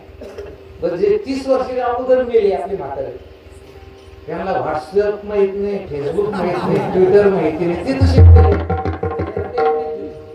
आपल्याला तुम्हाला हे सगळंच माहिती, जुनं माहिती आहे. आपण भाग्यवान म्हणजे निर्मळ जग पाहिलं नाही, घडलेलं बघून राहिलो. अरे पहिल्यानं कोठं बांधायचं म्हटल्यानंतर 2 मेड करवायच्या, त्याच्यावर काय करायचं, धारण टाकायचा, आडे टाकल्यानंतर ते चांगलं बांधायचं, पुन्हा मेड करवायच्या, त्याच्यावर वाशी टाकायचे, आणि शेकारण्याच्या अगोदर ज्या आडव्या बांधाटे बांधायचे त्याला आधाटे म्हणायचे. काय म्हणतात? आधाटे. आपल्याला स्पेशल येतंय असं नाही, नुसतं बोलतो असं नाही, बोलतो आम्ही कुठं करू शकतो. आणि त्याच्यावर मग तोरण्या टाकायच्या, त्याच्यावर चांगल्या प्रकारचं कसपण टाकायचं. वरतून संकड्या माहित नाही. आता संकड्या काय म्हणतात? संकड्या काय असतात ते म्हणजे संकड्या काय सोल्याला त्याचं नाव काय संकड्या. वरून संकड्या टाकायच्या, चांगलं पुन्हा बांधायचं आणि ते सगळं वरून आलेलं पाणी असं आत जाऊ नये म्हणून खाली वळचर तयार करायचं. बरोबर आहे? वळचर. आता आड्याचं पाणी वळचलेलं यायलाच पाहिजे, कारण ते वरून खाली. नाथ महाराज काय म्हणले? वळचरीचे पाणी आड्याला गेले. हे कसं काय? अरे नरदेहात आलेला जीव या शब्द स्पर्श रूप रस विषय गंध हे सगळे तात्पुरते आहे, अल्पकाळ आहे, अनित्य आहे म्हणून कर्मठ लोकांच्या नादी लागले आणि सकाम कर्म करून राहिले. आणि ते म्हणते 100 यज्ञ करायचे, स्वर्गामध्ये जायचं, मस्त मग त्या ठिकाणी अमृत प्यायचं, चिंतामणीच्या सडकांना हिंडायचं. अरे बावळ्या, वळचणीचे पाणी आड्याला गेले. तुला मुक्त होता येत असून स्वर्गीचे अमर इच्छिताचे देवा मृत्यू लोके व्हावा. त्यांना काला घेता येत नाही, त्यांना जीव ब्रह्माचे त्यांना संपादन करता येत नाही. माझं हे पाणी वरच नाही गेलं तर काय? म्हणून माझी घागुळ विनंती आहे, उगाच असं सकाम कर्म करू नका. कारण सकाम कर्माने फार झालं तुमचं थोडं काळ तुम्हाला विषय चांगले मिळतील. मग तया पुण्याची पावती सरी सवेची इंद्रपणाची उत्तरे आणि येऊ लागते ती माघारी मृत्यू लोका. इथे नाथ महाराज म्हणतात कर्मठ लोकांचा सिद्धांत नाथ महाराजांनी खंडित केला. आधी मी एक नवले देखील वळचणीचे पाणी आड्याला लागले, त्याला वेळ झाली. शेतकऱ्याने शेत पेरिले, राखणदार तेने गेले. शेतकऱ्याने शेत पेरिले. मला वाटतं 13वा अध्याय क्षेत्र योग. हे काय आहे की शेत आहे, जीवात्मा याच्यातील शेतकरी आहे. त्याचं कारण असं आहे, हे दररोज पेरणी करतो आणि ती पेरणी जर कोणती असेल ते वेद विहित कर्माचरण केलं तर पुण्य पेरतोय आणि वेद निषिद्ध कर्माचरण केलं तर काय करतो? पाप पेरतोय. म्हणून पाप पुण्यात्मक पेरणी हा दररोज करतो. मग शेतकऱ्यांनी शेत पेरिले. आता नाथ महाराजांनी स्वभाव सांगितला, राखणदाराला तेने गेले. पण बरीच लोक असे आहेत ते म्हणतात सुख दुःख हे नैसर्गिक मिळतात, याला काही लागत नाही. 4 प्रकारचा वर्ग आपण समोर मानतो. एक वर्ग म्हणतो की सुखाला कारण जर काय असेल तर पदार्थाचा भाव सुखाला कारण आहे, पदार्थाचा अभाव दुःखाला कारण आहे. बोलतो पदार्थ म्हणजे खायचीच नाही. पत्नी पदार्थ, पुत्र पदार्थ, घर पदार्थ, शेती पदार्थ हे सगळे पदार्थ आहे, माहिक पदार्थ. पदार्थ असेल तर त्याला सुख, पदार्थ नसेल तर त्याला काय दुःख. आपल्या डोक्यासाठी तेच आहे. भरपूर पदार्थ जाणार. मी नेहमी सांगत असतो, भारतातील केंद्रीय कोणत्याही एका नेत्याचं जर बँकेतील खातं सील केलं तर भारत 1000 कर्जमुक्त होईल. इतके पैसे कमवून ठेवले त्यांनी. कशामुळे पैसे कमवले सगळे? त्याला म्हटलं की पदार्थाचा भाव म्हणजे सुख दे. दुसरा वर्ग काय म्हणतो माहिती आहे तुम्हाला? पदार्थ असला म्हणजे सुख मिळत नाही. पदार्थ अनुकूल असेल तर सुख आणि पदार्थ प्रतिकूल असेल तर. महाराष्ट्रामध्ये साखर कारखान्याचे जेवढे चेअरमन याला एकाही साखरेची चहा चालत नाही आणि तोडी वाला एक चहा पितो तर काही करून होत नाही. म्हणजे पदार्थ अनुकूल नाही त्यांना. गुलाबजाम पण त्याला खाता येत नाही. पदार्थ अनुकूल नाही. मुलगा असावा तो अनुकूल असावा मग सुख. आणि कर्मठ वर्ग असा आहे, पूर्वमीमांसक असा आहे, पूर्वजन्मीचं पुण्य असेल तर सुख आणि पूर्वजन्मीचं पाप असेल तर दुःख. दोन घरी आणि अध्यात्म तत्वज्ञान सांगतात स्वस्वरूपाचं त्याला अज्ञान असेल त्याला दुःख आणि स्वस्वरूपात त्याला ज्ञान त्याला काय सुख. आणि संत तर याच्या पुढे जाऊन सांगतात स्वतःच्या स्वरूपाचं ज्याला स्मरण तो सुखी आणि स्वतःच्या स्वरूपाचं विस्मरण तो दुःखी. विठाला विठाला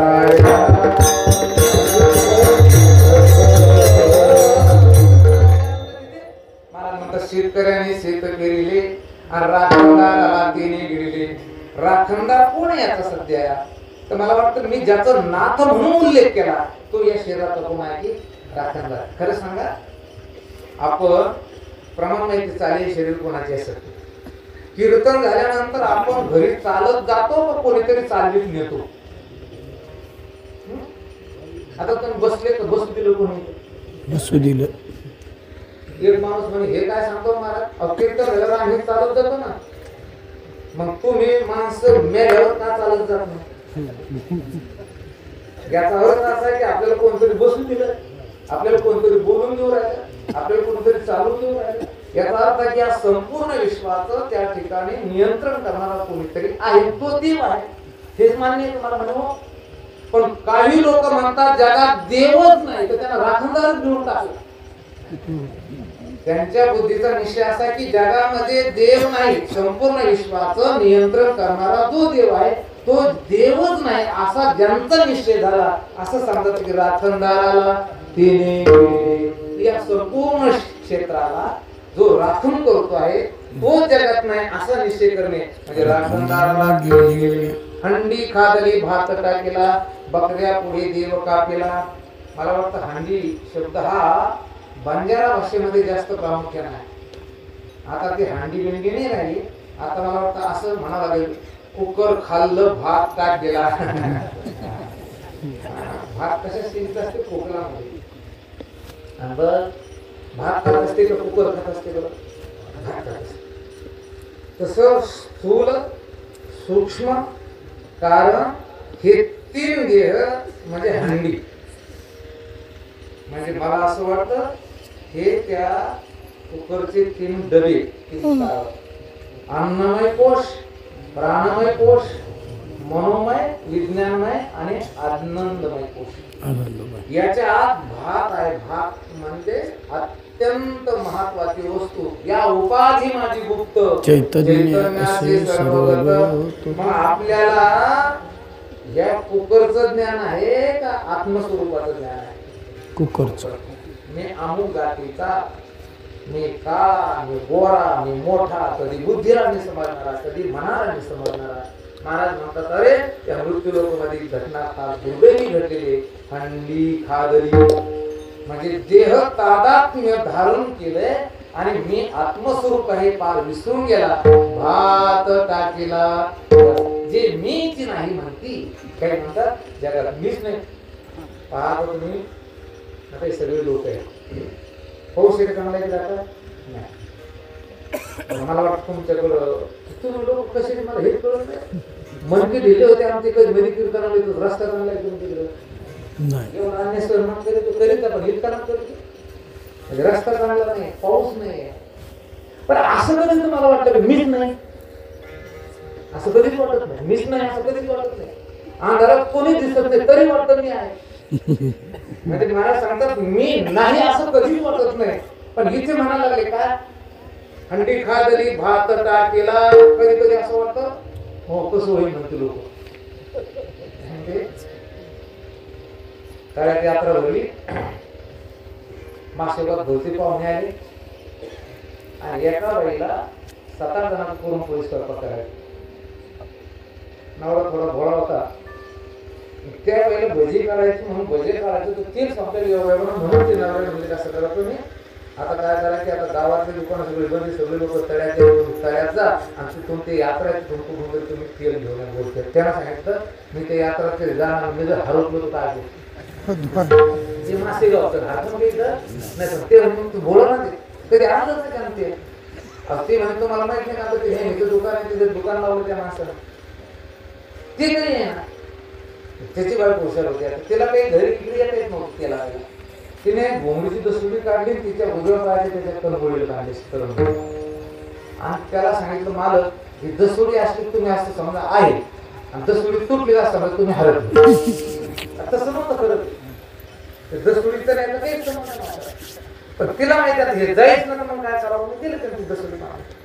आलो आल्यानंतर आता यात्रा मोठी आणि माणसाचे जन्मदा स्वभाव ज्या कामासाठी आला ते काम कधीच अवघड करणार रिकाम काम करीत. यालो तेल घ्यायला ते तेल घ्यायचं तिने सोडून गावड्याच्या खेळात गेले. गावड्यानं आधीच ताप केला आणि ते 17 लोकांच्या अंगावर शिरला आणि ते 10-12 लोक बुटा सगळं त्याच्या पायावर पडले आणि तेवढेच गेली करंगळी त्याची ती दसुडी तुटली. का करून एक भ्रमलेपणे मी तो नवेगा चोरू म्हणे ऐसा नाचला छंदवंत कधी घेऊन मी हरवलो म्हणे. तर तुला गौतम गावा तुम्ही येणार म्हणतो कसं हरवतो नाही मी हरवलो म्हणे. तुझ्या वय जाऊन सांगते तुमचे मला हरवले. ते घरी गेलं बायको सांगितलं की ते हरवले म्हणून आणि मग ती आली आणि दुसरी दसुरी बांधली आणि म्हणे आताशी सापडलो. हरवला होता नाही. हरवला असा भ्रम का झाला तर त्याला त्याच्या बायकोनं त्याचा विपरीत निश्चय करून केला. तसं देह असेल तरच मी आहे आणि देह नसेल तर मी नाही हा जो निश्चय म्हणजेच काय महाराज म्हणतात त्या ठिकाणी हंडी खादली भात काय केला बकऱ्या पुढे. आता खरं देवापुढे बकरं कापतात ते देव वेगळे पण लोक कापतात. पण देवापुढे बकरं कापतात ते देवही वेगळे. पण असं कधी ऐकलं की बकऱ्या पुढे ते देव कापला. याचा अर्थ असा आहे माणसाने संसारासाठी देवदेव करा का देवासाठी संसार करा. संसारासाठी देवदेव करू एक वाक्य बोलू का. संसारासाठी देवदेव करणारा संसारच ठेवतोय आणि देवासाठी संसार करणारा संसार न ठरता परमात्मा. मग देव बाप्पा सुखाचं ठेव आणि त्याच्यासाठी काही नवस करणे. मला वाटतं बकऱ्या पुढं देव कापलं. संसार बकरा आहे आणि त्याच्यासाठी देव वापरणे. संसार काय की बकरा आहे. 70 पाव घे मला भावाने रोडगा वाहिनी तुला. रोडगा शब्दार्थ संसार म्हणून संसार बकरा आहे. आणि खरं तर मला वाटतं परमात्मा स्वरूपाच्या ठिकाणी संसाराचा बळी द्यायला तुका म्हणे घालू तयावरी असं व्हायला पाहिजे. पण माणसं तसं नाही करेल. माणसं देवदेव करतात पण संसार सुखाचा व्हावा याच्यासाठी म्हणजे त्यांनी बकरेने पुढे काय केला की देव टाकला. हंडी खादली भात टाकला बकऱ्या पुढे देव टाकला. आणि महाराज म्हणतात हे सगळं जर तुम्हाला करून घ्यायचं असेल आणि जो करून घेतो काही लोक म्हणजे आम्ही गुरु केला असं नाही. हे ज्याला कळालं तोच गुरुचा बेटा.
उलटीचं पूर्ण पाण्याला मोठी लागली. तर मला असं वाटतं की हा सगळा उलटा प्रकार, उलटा व्यवहार आपण थांबवायला पाहिजे. सुखासाठी इकडे तिकडे न जाता चिदानंद रूप शिवोहम शिवोम या बोधापर्यंत आपण सर्व मंदिर पोचायला पाहिजे.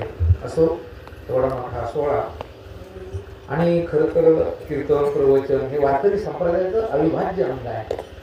नेहमी सांगत असतो की वारकरी संप्रदायामध्ये अनेक प्रकारच्या माध्यमातून आपल्याला मोक्षापर्यंत पोहोचता येतं. परंतु अतिसत्वरतेनं मोक्षापर्यंत पोहोचण्याचं किंवा हे ब्रह्मरूप आहे पाठ हे सगळ्यात महत्वाचं काय माध्यम आहे. कीर्तनाच्या प्रवचनाच्या माध्यमातून संस्कार होतात. बघा आता इथे ऐकायला आल्यानंतर एकाच अधिकाराचे सगळे लोक नाही, गाते श्रोते आणि पाहते चतुर्विनोदी दृष्टीते सोहम भावी पूर्णज्ञाते या सगळाचे मग कुठलाही एक विषय इथे मांडण्याचा प्रयत्न केला तर कुठला तरी एक वर्ग त्या ठिकाणी मला वाटतं बाजूला पडण्याची असते ती शक्यता असते. आणि म्हणून सर्वांना घेऊन चालण्याचा आपण प्रयत्न करीत असतो. परंतु पाठाच्या माध्यमातून जीवाला त्याच्या स्वस्वरूपाची निश्चित काळाची ओळख होते. आणि त्यानेच मला वाटतं नाथाचा हा जो अभंग आहे पाण्याला मोठी लागली कारण तर मला वाटतं हे त्या ठिकाणी घडणारच नाही. कारण मला तहान लागायची काही गरज नाही. असो श्रीहरी कृपेने आपल्या सर्वांच्या जीवनामध्ये तत्वमसी महावाक्याचा बोध होऊन आपलं जीवन कृतकृत्य व्हावं एवढीच या हनुमंतरायाची प्रार्थना करून आपले निवृत्तीपर्यंत परम आदरणीय जयराम बाबा तर यांनी आपलं जीवन संपूर्ण समाजासाठी घालवलं. आणि खरं तर असा जो काही परिसर आहे हा फार थोडा आहे. आज वक्त्याला सुद्धा अडचणी कोणतं कीर्तन करावं असं कधी कधी त्या ठिकाणी काय अधिक अडचण येते. पण काही भाग असे की त्या वक्त्याला सुद्धा त्या ठिकाणी अडचण येत नाही. त्याच प्रकारचा हा एक आपला भाग आहे. अत्यंत दोष प्रकारचा हा भाग आहे. आणि म्हणून मला वाटतं जास्तीत जास्त लोकांनी या ठिकाणी पाठाला यावं, आपलं कल्याण करून घ्यावं. म्हणून एका जनार्दनी मार्ग जो जाणे तो गोचा भेटा नाथाच्या घरची वृत्तीचं कोण पाण्याला मुठी लागली तहान ज्ञानेश्वर